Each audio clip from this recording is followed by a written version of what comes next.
तेबे प्रकाश पाइला दशम और द्वादश श्रेणी रेजल्ट। दशम 97.8% थिया बेले 98.89% रही द्वादश श्रेणी रे। तेबे सीएससी और आईसीएससी रेजल्ट तो भल होईची। तेबे बीएससी ओडिशा और सीएचसी ओडिशा रे रेजल्ट कि पड़ी हो तो स्क्रीन आपण माने देखि परथबे जाकी council for the Indian school certificate examination CISC रो परिचालित Indian certificate of secondary education ICSC रो दशम एवं इंडियन स्कूल सर्टिफिकेट आईसीएससी रो द्वादश श्रेणी रेजल्ट प्रणाली प्रकाश पाइछि। तेबे यार भितर आईसीएससी और आईएससी रो दशम रिजल्ट 97.8% हेछि आ प्लस 2 रो 98.89% रहिछि पास आरो। तेबे पिला मानक मन रे भी डाउट रहउछि कि बीएससी ओडिशा और सीएचसी ओडिशा रे रिजल्ट कि परि हेबो हमर पास आउट कोन रहइबो। तो देखंतु आईसीएससी और आईसीएससी रो बोर्ड को सबोले हमर सीबीएसई बोर्ड फॉलो करता है और सीबीएसई बोर्ड को सबोले फॉलो करता है हमर के हमर बीएससी ओडिशा और सीएचसी ओडिशा। तो देखंतु आंकर जेहेतु रिजल्ट बहुत ही भलो होछि आंकर पास आरा बहुत ही भलो रहिछि।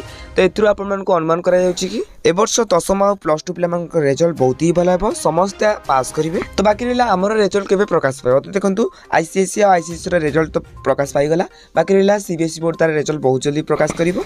तबे एबे सुधा जहा भी सूचना रहिछि मे मास 20 तारिख पर ही तुमर प्लस 2 रिजल्ट प्रकाश पाइबो आ दशम रिजल्ट तुमर प्रकाश पाइबो मे मास द्वितीय सप्ताह रे प्रकाश पाइबो बोली सूचना रहिछि। तबे ए वीडियो जदि आपण मन को गुरुत्वपूर्ण लागिଥାଏ नियत भाबे वीडियो को लाइक करबो सहित हम चैनल को सब्सक्राइब कर दियंतु जादर कि आकस्तुवा बेली रिजल्ट रिलेटेड अपडेट आपण मन पाखरे सर्वप्रथम पहुंची परिबो। आ हां हम टेलीग्राम चैनल जॉइन दियंतु जार कि लिंक वीडियो डिस्क्रिप्शन में अछि।